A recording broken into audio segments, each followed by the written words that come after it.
The preacher hadn't finished speaking when Elara Voss realized she could not feel her hands.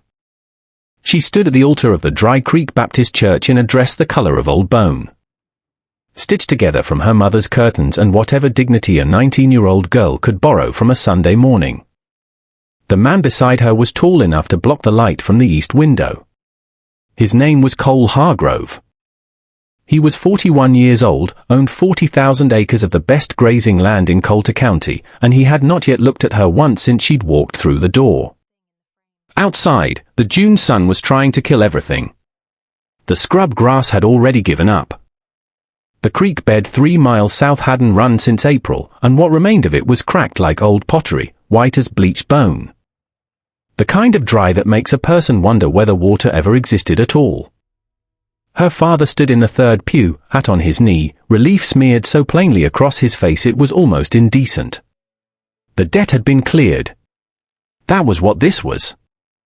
$40,000 of cattle loan debt, 2 failed harvests, a gambling habit her father kept calling bad luck, all of it erased the moment Elara said "I do" in a voice smaller than she intended. Cole Hargrove finally turned to look at her when the preacher said "You may now." He didn't kiss her.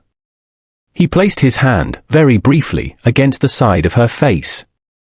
His palm was rough as quarried stone and warm as bread out of an oven. He looked at her with eyes the color of creek water in shadow, not blue, not gray, something in between that had no proper name. Then he said, low enough that only she could hear, "You didn't choose this." "Neither did I. But I intend to be decent about it." It was the most honest thing anyone had said to her in years. If this story already has you feeling something, hit that subscribe button right now and ring that bell so you never miss what comes next. Drop your city in the comments below. I want to see just how far this story travels. Now, settle in, because this one is going to stay with you. The Hargrove Ranch sat 12 miles east of Dry Creek proper, at the end of a road that was less a road and more a suggestion in the red dirt. The wagon ride took 40 minutes in the brutal afternoon heat.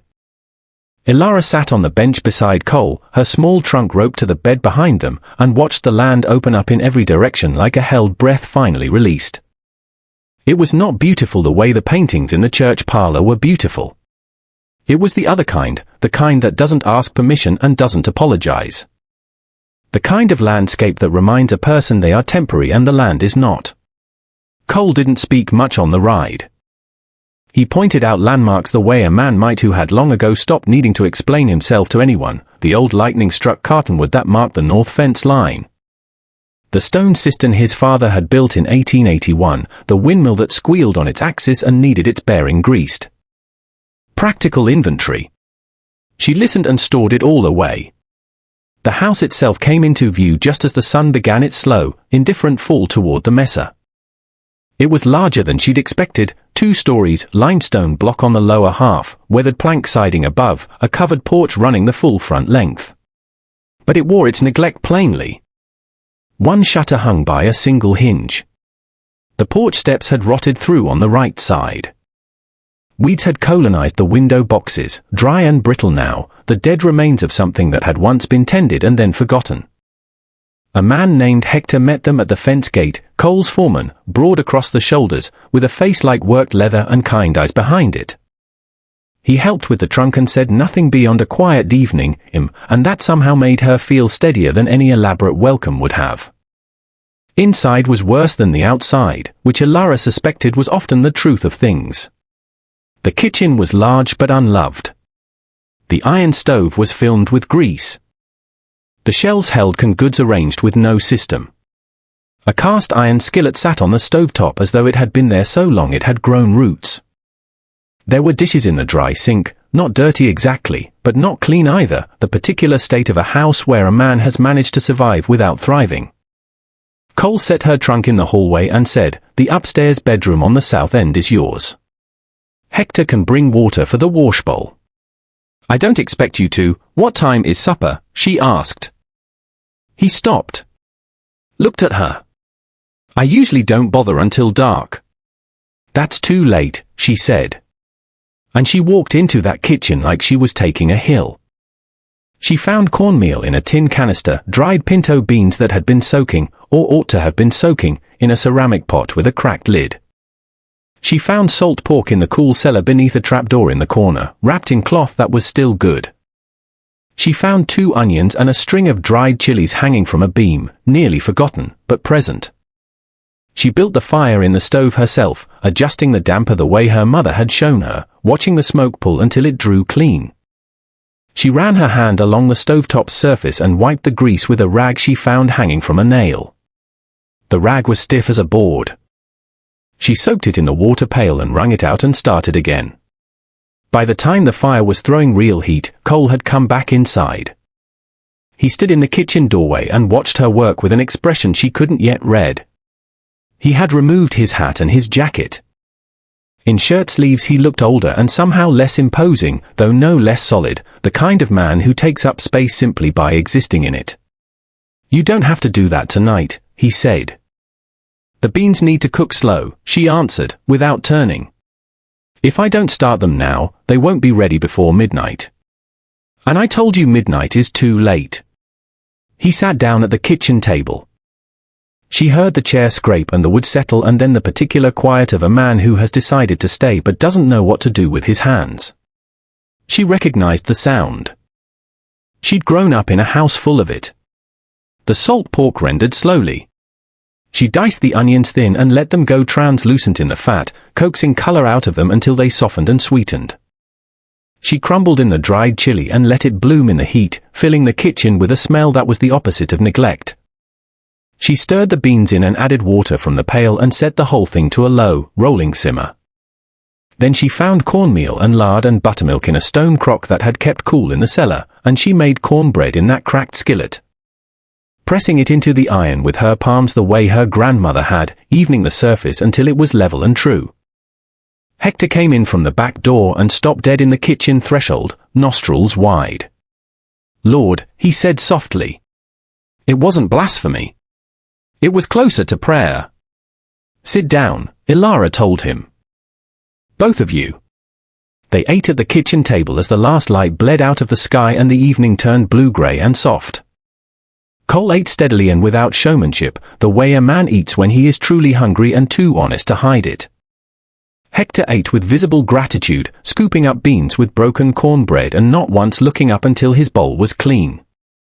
Ilara ate slowly, watching the room. Watching the way the lamplight fell across the table. Watching how a kitchen could transform itself simply by being used with intention. When Cole finally set down his spoon, he was quiet for a long moment. Then he said, "That's the best meal that's been made in this house in 4 years." She didn't ask what happened for years ago. She already knew how to read silences. His wife. The children in town she'd heard whispered about. The grief that a man carries in the set of his jaw and the way he no longer decorates a window box. "I'll soak fresh beans in the morning," she said instead. And that was enough for the first night. The children came on the 3rd day. Cole had not told her they were coming. Or perhaps he had assumed she knew, the way people with money assume information travels to everyone at the same speed it travels to them. Their names were Samuel and June. Sam was 11, June was 8, and they had been staying with Cole's sister in town since their mother passed. They arrived in a buckboard driven by a stiff-backed woman named Nora who looked at Ilara the way a banker looks at a promissory note he doesn't trust. "These are Cole's children," Nora said, as though there were any question. "I expect you'll need guidance on." "I'll manage," Ilara said. "Thank you for bringing them." Nora opened her mouth. Closed it. Drove away. Sam stepped off the wagon without looking at her. June studied her with enormous, serious brown eyes and did not speak. They were trail dusty and expressionless in that particular way children get when they have been moved between houses too many times and have learned that forming attachment is a tax they can't always afford to pay. Ilara didn't make promises. She didn't crouch down and speak in the special high voice some adults use to signal kindness. She simply looked at them both squarely and said, "You hungry?" Sam shrugged, which meant yes. "Come in, then." She won Sam first through the garden. There was a kitchen garden behind the house that had once been productive and was now a ruin of dry stalks and cracked earth. On the fourth morning, Ilara went out at first light with a hoe and began breaking the hard surface, working in long rows. She heard the back door open and close and didn't turn around. Sam appeared beside her after a long minute. He picked up a smaller hoe that leaned against the fence post and began working the row beside hers, matching her rhythm without being asked. They worked until mid-morning in near total silence. Then he said, "My mother planted dill along that far edge. It comes back sometimes." "Does it?" Ilara said. "Some years." She nodded. "We'll find out." It wasn't reconciliation. It wasn't even the beginning of one, precisely. But it was the first sentence he directed at her that wasn't a shrug, and she held it carefully, the way you hold a bird that's landed in your palm by accident and might leave any second. June came around a different way, through the lemon drops. Ilara had noticed the girl rubbing her throat on the second evening, swallowing carefully, the way children do when they're fighting something and don't want to admit it. She'd said nothing. But the next morning she'd ridden with Hector to the supply store in town and bought a small paper sack of lemon drops from the jar on the counter. And when she came home she set them on June's pillow without ceremony or comment. She found June an hour later sitting on the porch steps with a lemon drop in her cheek and her knees drawn up to her chin, staring out at the flat, indifferent land. Ilara sat down beside her. They did not speak. Eventually June leaned the small, warm weight of her head against Ilara's arm. Just for a moment. Then she straightened and went back to her private staring. But she left the lemon drops on the porch step between them, and she didn't take them back inside. 40 miles west, on the far side of the Pelican Ridge, a man named Dolan Voss was collecting information the way some men collect debts, systematically, without warmth. And with the intention of calling them in. Ilara's older brother. 32 years old. Their father's favorite, which had only ever meant he was trusted to execute the decisions their father lacked the courage to make himself. He sat now in a saloon in the town of Redfield, buying whiskey for a cattleman's agent named Porter who had recently passed through Dry Creek. "She settled in at the Hargrove place," Porter said, turning his glass on the bar top. "Married up, looks like. Man's got more land than God and more money than the county bank." Dolan nodded slowly. He was a lean man with a thin face and eyes that were always slightly more alert than the situation required. "And the arrangement? You'd call it a proper marriage. Preacher married them. That's proper enough by law." "By law," Dolan repeated, with the particular tone of a man who has found the loose thread and is deciding whether to pull it. "But if she was coerced? If she was not of a consenting mind, she said I do. Lots of girls say things they don't mean when their daddy's in the room." Porter looked at him. Put down his glass. "What is it you're after, Voss?" Dolan smiled the smile he kept for situations that required the appearance of reasonableness. "I'm after nothing. I'm a concerned brother. A girl that young, with a man that much her senior, the county might take an interest. A lawyer might take an interest. And if that marriage were found irregular, well, a widow's share of 40,000 acres makes a family whole again right quick." He finished his whiskey. Set the glass down with a quiet, final sound. "I just need to know the ground before I walk on it," he said. Porter said nothing. But he didn't leave, either. And Dolan took that as all the answer he required. The town of Dry Creek arranged itself around a single main street with the efficiency of a place that had learned to make the most of its geography and the pretensions of a place that had decided it was more important than it was. There was a general store, a post office housed in the back of the feed supply, a saloon with faded gilt lettering above the door, a church, a schoolhouse. And, anchoring the whole affair, the office of the county land recorder, which was run by a man named Aldous Kemp. Kemp was 58, church-going, with opinions the way some men have, whether constant, loud, and usually arriving from the same direction. He had known Cole Hargrove for 20 years and had never fully approved of him, because Cole owned more land than Kemp thought any one man should rightfully own. and because wealth without obsequiousness offended Kemp's particular sense of social order. The news of Cole's marriage had travelled Dry Creek in the way all news travelled, faster than the actual facts warranted, and slower than the rumours that dressed themselves as facts. By the time Elara came into town for the first time, 3 weeks after the wedding, the story had already been told so many times it had acquired the shine of something handled repeatedly, and the accuracy of something that had not. She came with Cole and the children in the wagon. She wore a cotton dress the color of sage and her hair pinned up, and she sat straight-backed on the bench with June beside her and Sam in the wagon bed.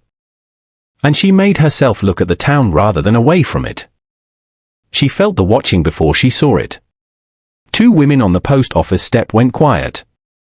A man outside the feed store turned to follow the wagon with his eyes. At the general store counter, old Mrs.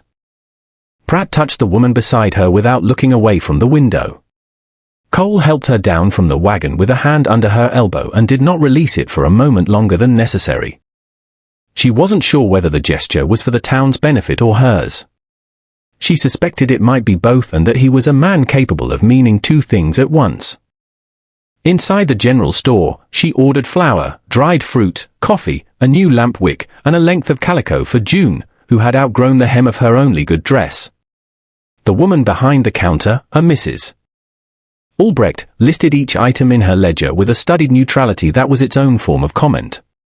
"You settling in all right, then?" Albrecht asked. "Very well, thank you. A young woman like yourself. Out there alone with," she paused, letting the pause do the work, "all those responsibilities." "I'm not alone," Elara said. "I'm married." Albrecht smiled the way women do when they intend to deliver a wound wrapped in pleasantry. "Of course. Course you are. Cole's a fine man. It's only, well, the children. 2 young ones that aren't yours. That's a particular kind of burden for a girl just starting out." "They're not a burden," Elara said, and her voice was perfectly level. And she counted out the coins onto the counter and didn't look away from Albrecht's face until the woman looked away first. Outside was where it got worse. Kemp was waiting on the boardwalk. Not accidentally. No man positions himself with that precision by accident. He had his thumbs in his vest pockets and a look on his face like a judge about to render a verdict he's been composing for some time. "Cole," he said, as Elara descended the steps. "A word." Cole stopped. His expression shifted to something patient and closed. "Aldous." "People are talking," Kemp said, with the satisfaction of a man who is also the people doing the talking. "About the arrangement. Some concern about the girl's age. About whether proper consideration was given. Whether the whole business was conducted appropriately." The street had gone quiet in the way streets go quiet when everyone has suddenly found urgent business facing the right direction. Cole said nothing for a moment. Then he said, "I don't recall appointing you to oversee my household, Aldous. I'm speaking as a friend." "You're not." Kemp flushed. "I'm speaking as a man of standing in this community who has some concern for my wife's standing," Cole said, and the word wife carried the same quiet force as a door being shut from the inside. "Is not something I require your assessment of." He touched Elara's elbow and they began to walk. Kemp called after them, "There are lawyers in Coulter City who take an interest in these matters." "A girl that age, a transaction that looks more like," Cole stopped. He turned around slowly and he walked back toward Kemp, and he did not raise his voice, which somehow made it worse. He spoke quietly enough that only Kemp, and Elara, 3 steps behind, could hear. "My wife came here of her own feet. She chose to stay. She has built more in 3 weeks in that house than it had in 4 years before her. If I hear one more word from you or anyone carrying your opinion, I will retain my own lawyers and we will have a very detailed conversation about the land survey discrepancy on your eastern boundary that I've known about for 11 years and never mentioned out of professional courtesy." He let that sit. Kemp said nothing. His face had gone the color of old ash. Cole turned and rejoined Elara and they walked to the wagon. Sam and June were watching from the wagon bed. June's eyes were wide. Sam's expression was something new, something that hadn't been there 3 weeks ago when he first arrived. Something that looked, from a distance, like it might eventually grow into pride. In the wagon, on the road home, Cole said quietly, "I apologize for that." "Don't," Ilara said. It was the right thing. It shouldn't have had to be said. "No," she agreed. "But it did. And you said it. That matters." He drove for a while. The sun was dropping toward the mesa again, turning the sky the color of hammered brass. The land rolled out in every direction, gold and rust and shadow, enormous and indifferent and, just at this hour, almost beautiful. "The land survey business," she said eventually. "Is that true?" A pause. "Mostly." She said nothing. Then, quietly, almost to herself, "Good."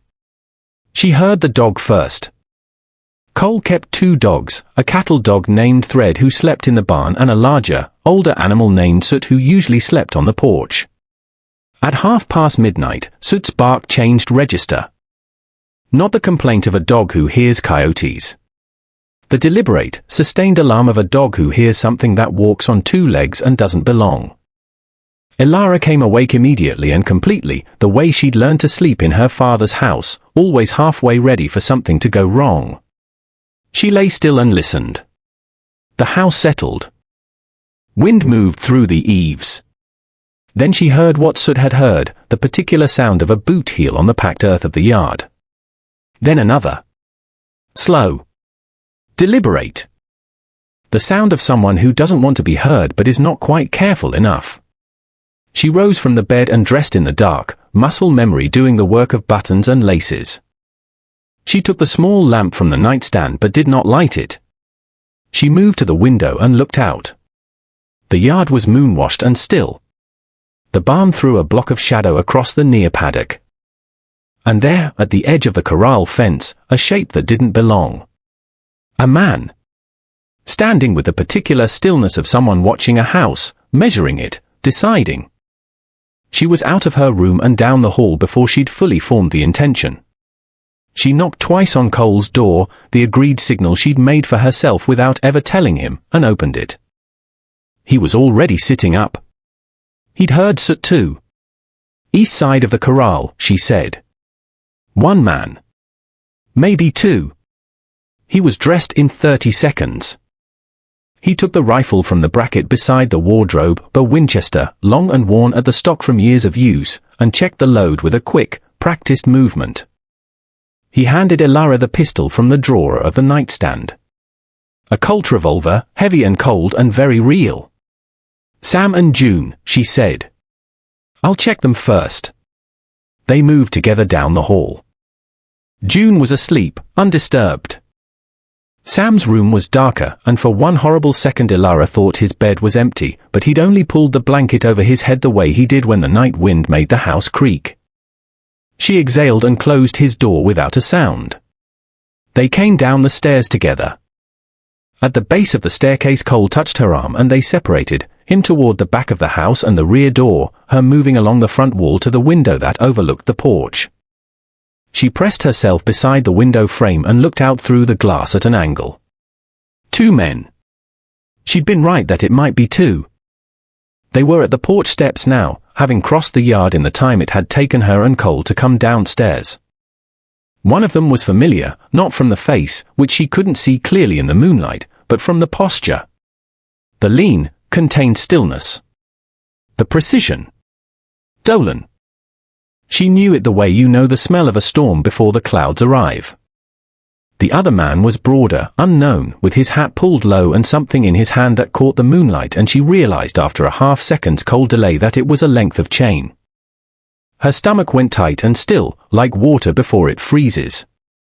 She did not panic. She had grown up in a house that had taught her panic was a luxury. She gripped the Colt in both hands and positioned herself beside the door.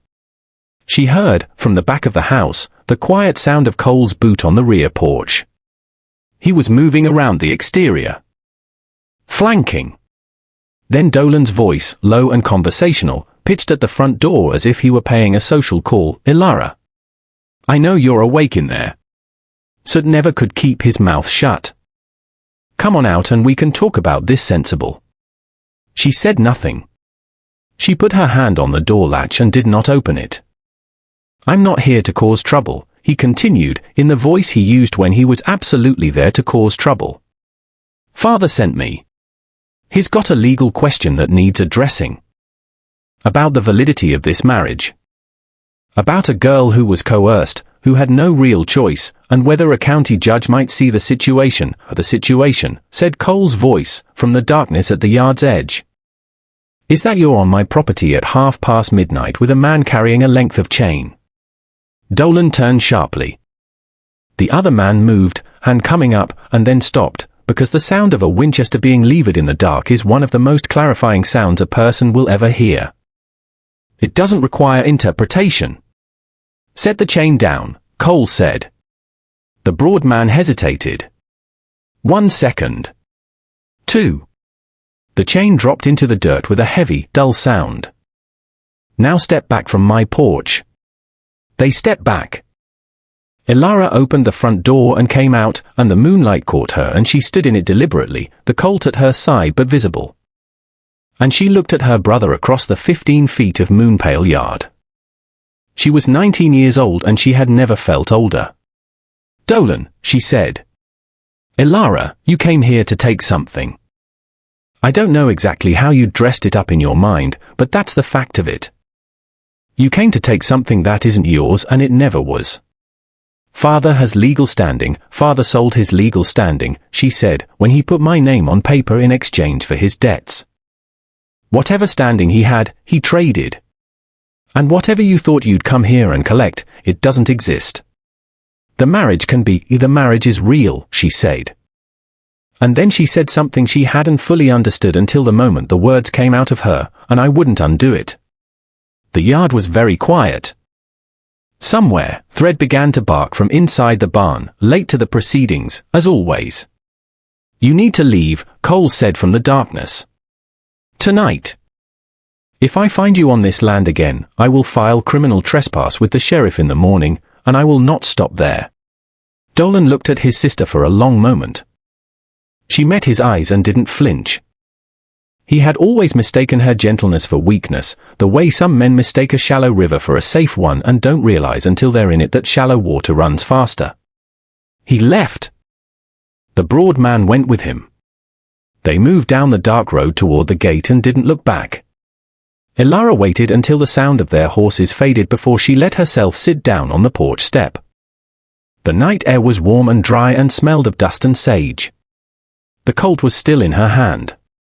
She set it beside her carefully. Cole came around from the side of the house and sat down beside her, not close, but near enough. They said nothing for a while.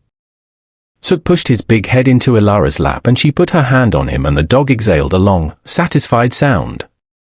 "He'll come back," she said finally. "He won't be able to leave it alone." "I know," Cole said. "We need to make this harder for him. Legally. Something he can't pull at." Cole was quiet. "Then, I've been thinking about that." She looked at him. The moonlight showed the lines of his face, the weathering, the exhaustion, and underneath it something that wasn't quite settled yet but was working toward it. "We'll talk in the morning," she said. In the morning, he agreed. They sat on the porch until the sky began to lighten in the east, and neither of them slept, and neither of them said anything more, and somehow that was exactly right.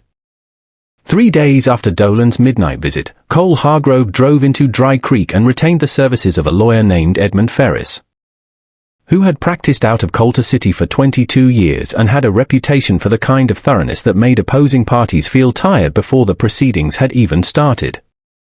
Ferris was a small man with an enormous mustache and the patient, systematic manner of someone who understands that most problems are architectural, they only seem impossible until you find the right load-bearing point. Cole laid out the situation at the table in the back room of the saloon, which Ferris preferred to an office for the same reason some surgeons prefer good light over good furniture. He told it plainly, without embellishment, the marriage, Ilara's background, the debt arrangement, Dolan Voss's claims about coercion, the midnight visit. Ferris listened. Made notes. Finished his coffee. Your brother-in-law's theory, he said, requires the court to believe your wife acted without agency. It requires witnesses willing to testify to coercion. It requires, and this is the load-bearing piece, a judge sympathetic to the idea that a 19-year-old woman has less standing than her male relatives to determine the validity of her own marriage. And? Cole said. And those judges exist. But they are outnumbered by judges who find annulment claims inconvenient when the wife in question is present, willing, and maintaining the marriage. She is. Then the claim fails on its primary pillar. What about the secondary pillars? Ferris tapped his notes. The disparity in age. The debt arrangement preceding the marriage. A creative lawyer could build a case, not a winning one, but a disruptive one. It would cost you time and cost the young woman considerable public distress. How do we foreclose it? Ferris set down his pen. Property, he said simply. You deed her a portion of the ranch. Not a widow's portion. A direct transfer, recorded at the county office, irrevocable, in her name as owner rather than spouse. If she holds title in her own right, the question of marital validity becomes legally irrelevant to her material standing.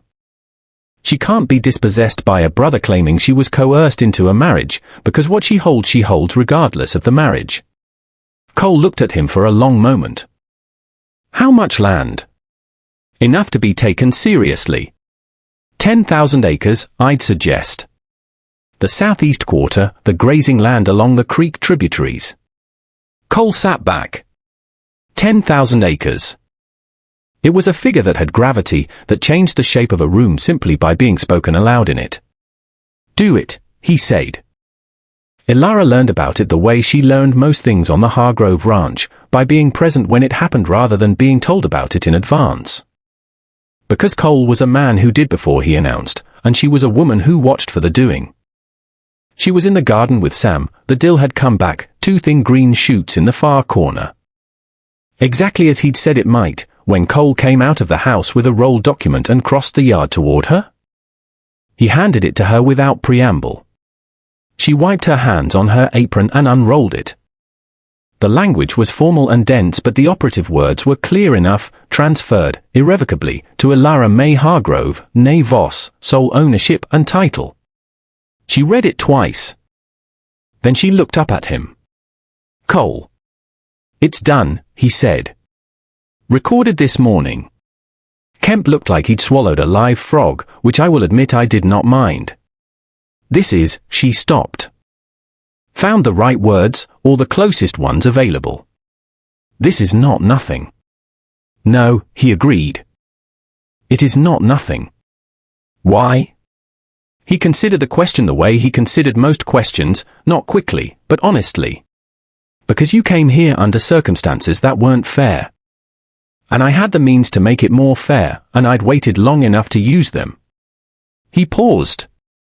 Also, Ferris suggested it. She laughed. It surprised both of them. It was the first time she'd laughed on this property, a real one, sudden and involuntary as a bird startled from cover. Sam looked up from the garden row and saw her laughing, and after a moment, with the careful, tentative quality of someone testing new ice, he smiled.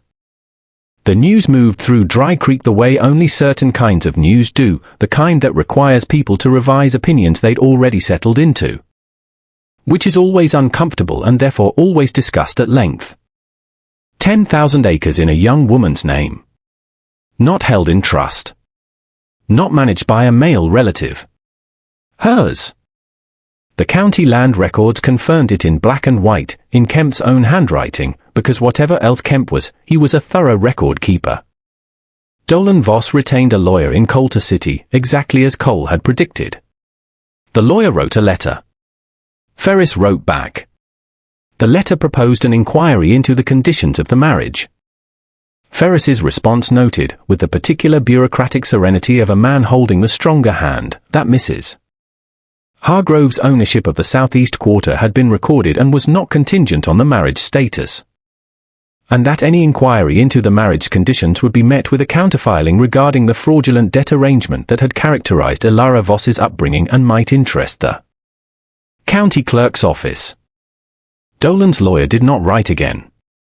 Within a week, the social temperature of Dry Creek began to adjust. It is a quality of small towns that they take their cues from the most confident reading of a situation, and the most confident reading had shifted.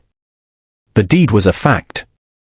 Facts, in Dry Creek, were respected if not always liked.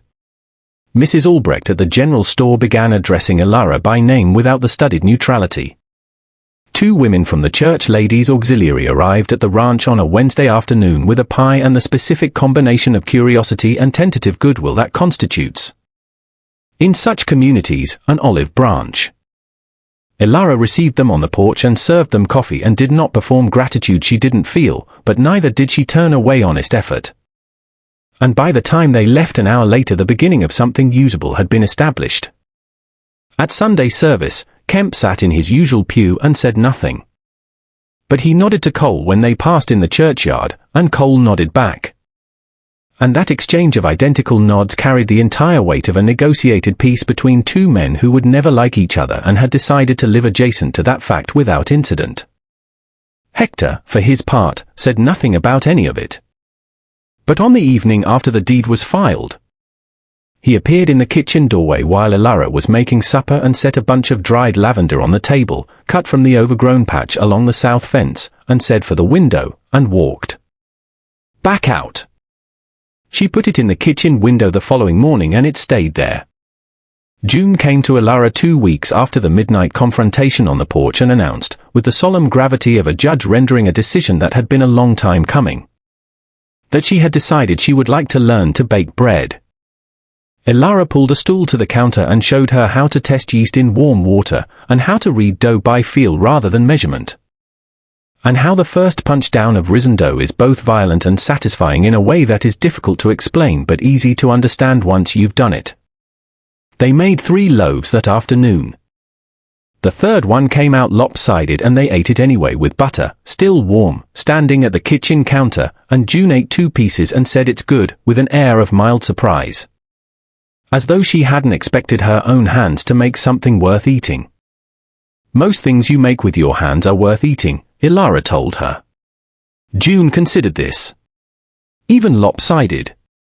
Especially lopsided, she said. Lopsided means it's real. There is a thing that happens to a house, and to a life, that has been left too long in the cold. The walls don't simply warm when the fire is rebuilt. They hold the cold in their stones for a time, resisting, the way all wounded things resist what they need before they can accept it. But then, slowly, in the way of all slow and honest things, the warmth moves through. Elara Voss came to the Hargrove Ranch as a debt being settled and found herself, by the strange alchemy of work and patience and a man who'd chosen decency over convenience, becoming something neither the town nor her family nor even she herself had planned for her. She had been given as a transaction. She stayed as a person. The dill came back fully in August, spreading along the garden's far edge the way her mother's plants had once spread in a yard 100 miles west and a lifetime away. She stood looking at it one morning while June slept and Sam did chores and Cole rode the fence line. And she understood in her body rather than her mind that the thing she'd been grieving all her life was not the absence of a place to be, it was the absence of the right to make a place her own. She had that now. 10,000 acres of it, deed recorded and legally irrevocable. But more than that, far more than that, she had a kitchen that smelled of bread and coffee, a girl who leaned against her in the evenings, a boy who talked to her about dill and left it there, casually. The way you only leave things with people you trust to receive them. And a man who had said, on a June morning in a bone-white dress, I intend to be decent about it. He had been. Consistently. Without ceremony or announcement. It was the most anyone had ever given her. It was, she had come to understand, exactly enough. Some gifts don't come wrapped. Some of them come in the form of a deed. Some in a lemon drop on a pillow. Some in a man standing in the dark with a rifle, choosing your safety over his convenience. And some, the rarest kind, come in the simple, radical act of being believed capable of deciding your own life. Ilara Hargrove decided hers. And the whole town, in the end, went quiet enough to hear it.